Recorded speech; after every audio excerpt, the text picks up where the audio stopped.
I am Emmanuel Akosieduampo. I am currently an assistant professor in cultural geography at Berkeley University and Research. I study big societal issues and questions through the lens of tourism. And currently, I'm doing a research project looking at slavery heritage tourism, basically looking at how we remember, we talk about, we represent the past of slavery through tourism. When I look at this diorama, what I see is what happened when people were captured by slave raiders and brought to Elmina Castle or Fort Elmina.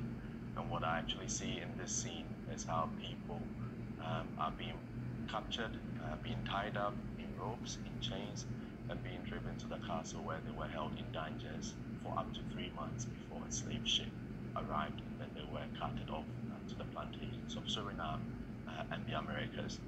But also what I do see in this diorama is actually people's emotions, because that's been worked into the fabric dolls. It's a way to see also in their eyes the fear, the apprehension, because when people arrive at this castle, for many of them, it's the first time they see in the sea, and it can be overwhelming. So what these dolls portray actually is part of the emotions that people are feeling. You can see in their eyes the fear, the uncertainty, and just the anguish of what am I being put through and what it's about.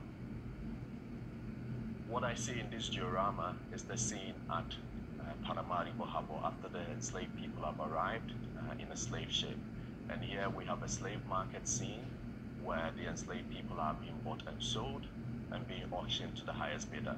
And once they've been bought by a new owner, then they are branded with the insignia or with the brand of the owner of the plantation.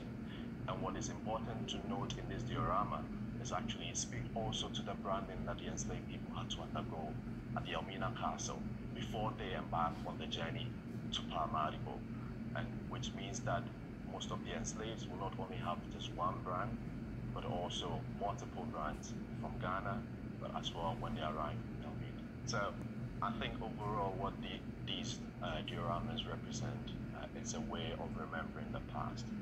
They are visual reminders of the past.